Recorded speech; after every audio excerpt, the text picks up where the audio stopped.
Taylor Caldwell, a lo largo de su vida, ella utilizó varios seudónimos. Uno de ellos fue Marcus Holland, Max Reina y Jay Reback. Así que tenía varios seudónimos. Ella era de un background católico, ella era de una familia católica y se consideraba a sí misma conservadora. Ella nació en 1900 en Inglaterra.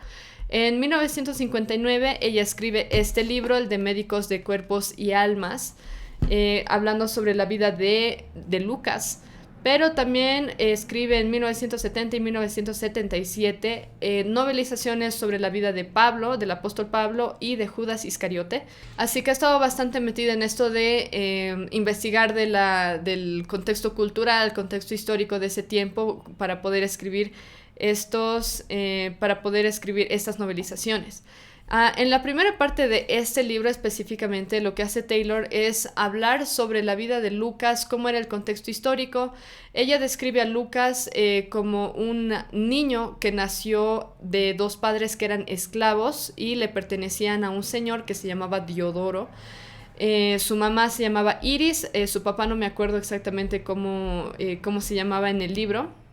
Ahora obviamente hay muchas partes del libro que son inventadas, ¿cierto? Porque en realidad no se conoce tan a fondo la vida de Lucas, pero según la misma autora, según Taylor, hay muchas cosas de la infancia, de la juventud y de la adultez de Lucas y obviamente del contexto que son ampliamente conocidas. Entonces hay muchas cosas que sí reflejan hechos que se han ocurrido, pero hay algunas otras cosas que son simplemente por hacer la dramatización en el libro, digamos. Entonces, en el libro, Taylor describe a Lucas como, para comenzar lo llama Lucano, no Lucas, y Lucas es el hijo de dos esclavos, ambos son pertenencias, se podría decir, de Diodoro, que era una autoridad en el mundo romano, o en el imperio romano.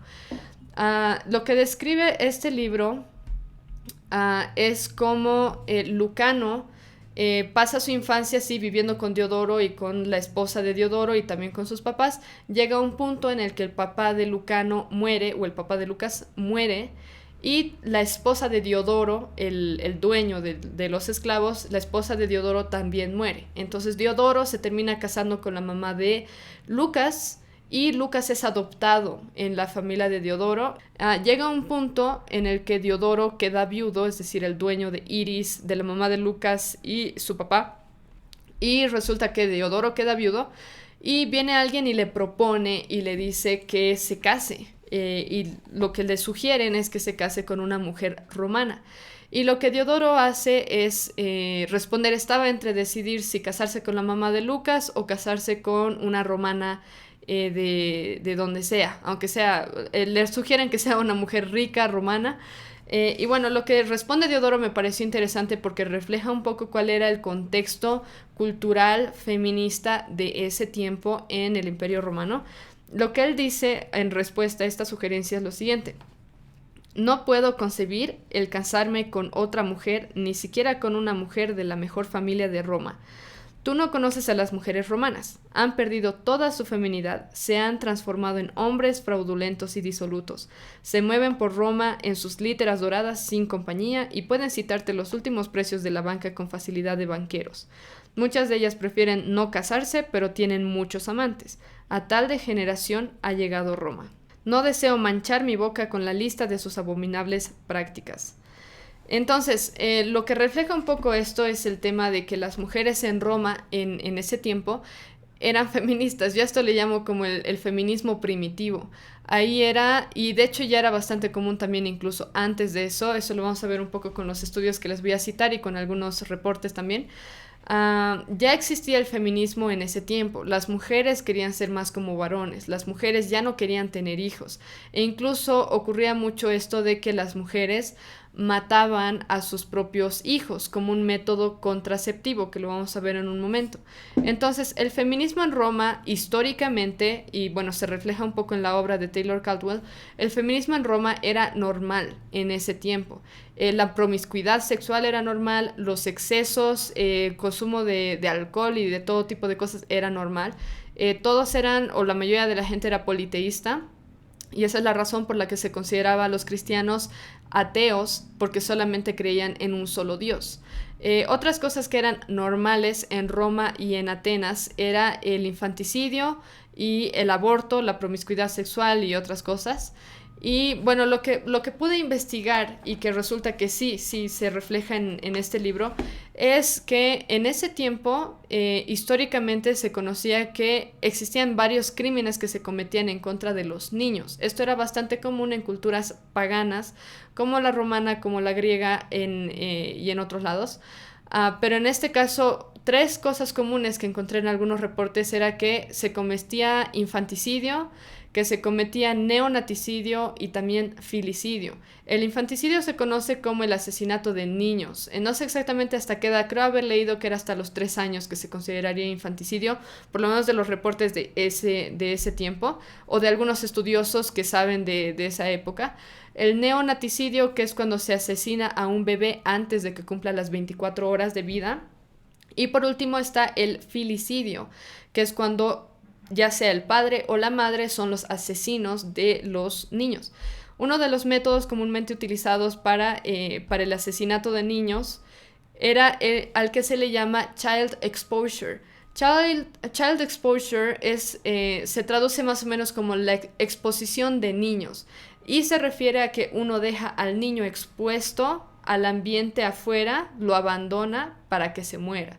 Es decir, y tres métodos utilizados eran dejarlos en las calles o dejarlos en el desierto o en el bosque o en algún lugar aislado, o tirarlos a los ríos para que se ahoguen o algún método por el estilo. Pero child exposure era algo bastante común, como lo vamos a ver ahora. El doctor Harris escribe lo siguiente al respecto. Él dice: la exposición de los niños, que muy a menudo, pero de ninguna manera siempre resultaba en la muerte, estaba muy extendida en muchas partes del Imperio Romano.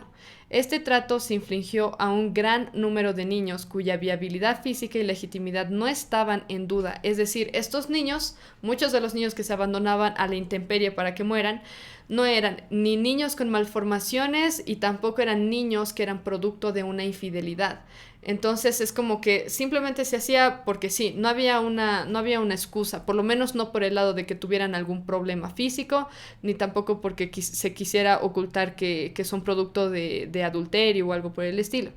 Él continúa diciendo lo siguiente: era con mucho la forma más común, aunque no la única, en la que se mataba a los niños, y en muchas regiones, quizás en la mayoría, era un fenómeno familiar.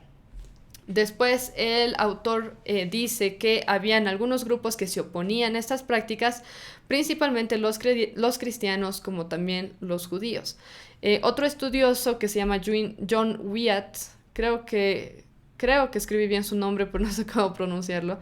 Él escribe lo siguiente al respecto. Dice: al igual que el aborto, la matanza intencional de recién nacidos mal formados o no deseados mediante exposición, estrangulamiento o ahogamiento era una práctica generalizada. De hecho, la práctica era tan común que un historiador contemporáneo concluyó que había contribuido a la grave despoblación que se había producido en Grecia en ese momento. Y después pasa a explicar que no había leyes que protejan a estos niños de ser asesinados por sus padres.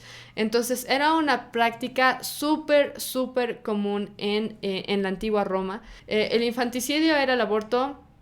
Era el aborto de los tiempos antiguos, porque no existían los métodos de aborto o de matanza de niños no nacidos, de bebés no nacidos, que existen ahora. Entonces las madres es como que esperaban a que nazca el bebé y los botaban al río o los dejaban en el campo o algún método así.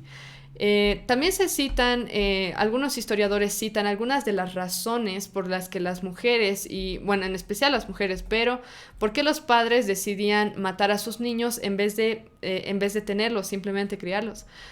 Algunas razones que él cita era una, que las mujeres querían mantener su figura atractiva, en especial esto se veía en mujeres ricas y era por eso que dejaban a sus hijos o algo por el o acudían a algún doctor o médico que pudiera realizarles un método abortivo mientras estaban embarazadas.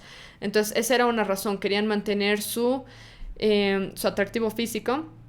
Otra razón por la que se mataba a los niños era si eran niñas específicamente, Por otro lado, también era cuando faltaban recursos para alimentar a los niños, en el caso de familias que ya tuvieran varios niños.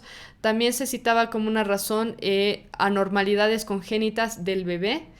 Y también, y esto me pareció bastante triste, uno de los historiadores cita como una de las razones que habían algunos padres que simplemente no se querían hacer cargo. O sea, ya sea que hubieran tenido más hijos o era el primero que tengan o lo que sea, no se querían hacer cargo. Entonces optaban, como era tan normal matar a tus niños, optaban por simplemente dejarlos en el campo para que se mueran, o para que se los coma algún animal salvaje o lo que sea, y ya está, simplemente por no por no ser responsables de cuidar a ese niño. O sea, era básicamente por capricho. Otra de las razones por las que se cometía este tipo de delito era para ocultar casos de infidelidad o adulterio. Es decir, si una mujer se embarazaba porque había sido infiel a su esposo, qué sé yo, o había cometido fornicación o algo por el estilo, mataba al niño. Es decir, tenía al bebé, pero lo mataba después. Algunos de estos métodos, como les digo, en ese tiempo no tenían los métodos que existen ahora para matar bebés en el vientre de las madres. Entonces, algunos de estos métodos que se utilizaba para matar niños, estrangulamiento, exposición de niños o ahogamiento, algunos de estos métodos se los consideraba como contraceptivos. O sea, como no te querías hacer cargo del niño, pero como todos eran tan promiscuos sexualmente, necesitaban una forma de deshacerse de las evidencias, digamos. Entonces, este método se lo consideraba como contraceptivo en ese tiempo. O bueno, actualmente se dice que era eso por definición. John Wyatt dice lo siguiente acerca del aborto e infanticidio. Dice, tanto el aborto como el infanticidio han sido prácticas comunes desde los primeros registros de la historia humana. Lejos de limitarse a comunidades primitivas y poco sofisticadas, ambas eran bien conocidas en las civilizaciones cosmopolitas y avanzadas de la antigua Grecia y Roma. En las ciudades de Grecia y en toda la República Romana el aborto estaba ampliamente disponible. Era un servicio prestado por abortistas profesionales y aficionados y por algunos médicos. Los métodos incluyeron manipulación del abdomen, el útero, medicamentos a base de hierbas administrados por pesarios vaginales o por vía oral, y una variedad de técnicas quirúrgicas que utilizan herramientas especialmente diseñadas para este propósito. En ese tiempo ya existían incluso algunos métodos de aborto. Hay algunos filósofos de los que nosotros hemos aprendido en el colegio que incluso veían este tema del infanticidio como algo necesario para la sociedad. Entre ellos están Platón y están Aristóteles. Platón incluso llegó a decir que el infanticidio era esencial para la sociedad. Así que con esto estamos viendo que incluso personas que eran supuestamente altamente educadas o lo que sea, ellos incluso estaban a favor de derramar sangre inocente. Los niños abandonados que sobrevivían, no todos morían, naturalmente. Algunos de los niños que sobrevivían eran adoptados en familias judías o cristianas principalmente. O eran vendidos como esclavos, vendidos o usados como esclavos, ya que estaban a la intemperie. Podía venir cualquiera y venderlo a una familia rica o lo que sea. Entonces, ese era otro destino que tenían los niños abandonados para morir.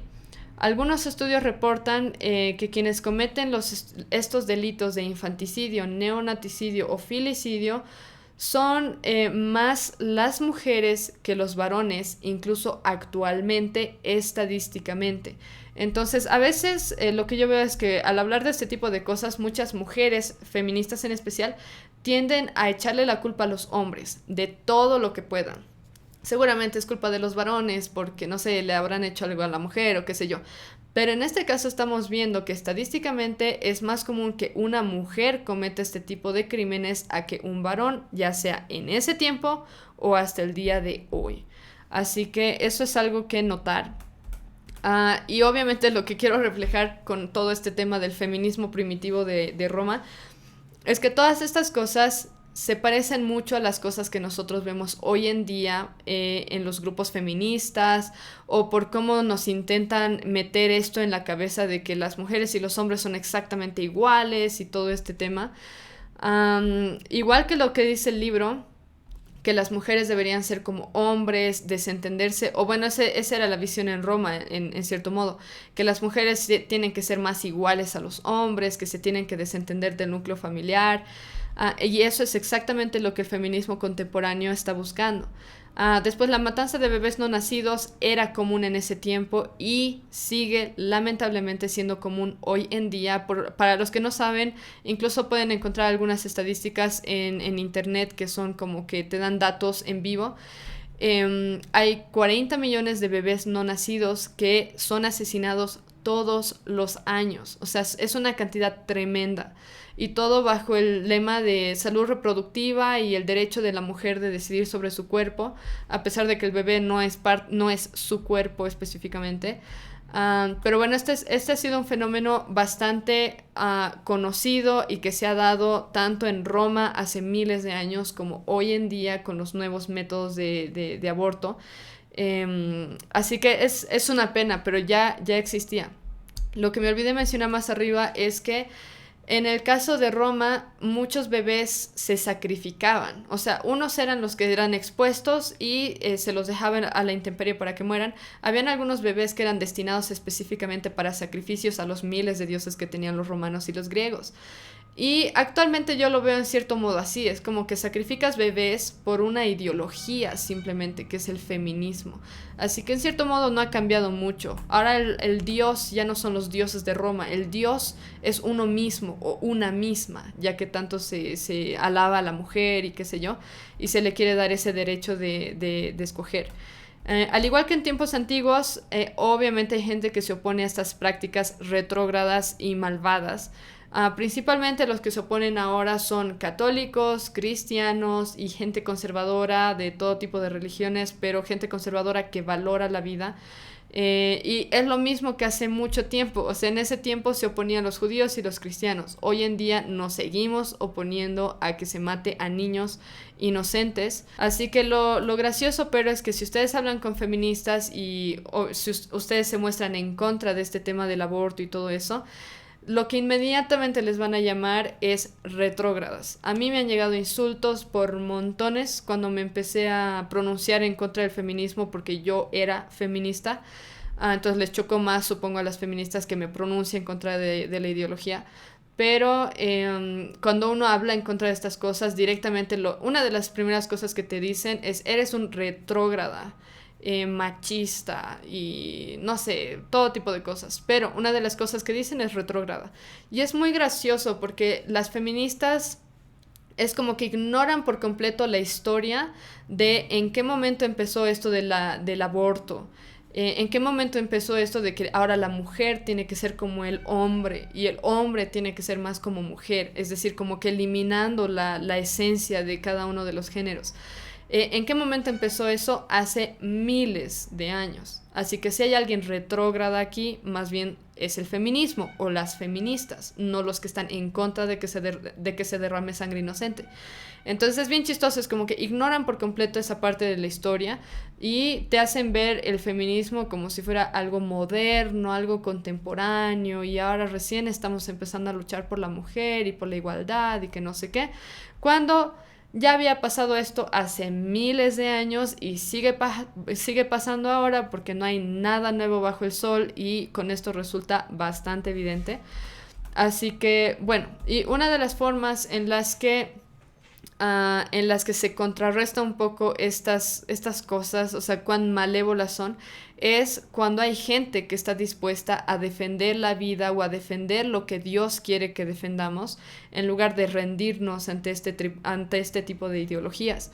Así que, y realmente esa es como que la mayor forma de ir en contra de esto, defender lo que Dios enseña acerca de lo que es una mujer, de lo que es un varón, de lo que es el núcleo familiar, de lo que son los niños y de cuán preciados son y de cómo se debería apreciar la vida y todo eso, porque al final el feminismo lo que hace es como que poner a la mujer, en especial a la mujer más que al hombre, obviamente, pone a la mujer al nivel de Dios, como que ahora yo escojo si este vive o si este muere, literalmente, y estamos hablando de seres inocentes.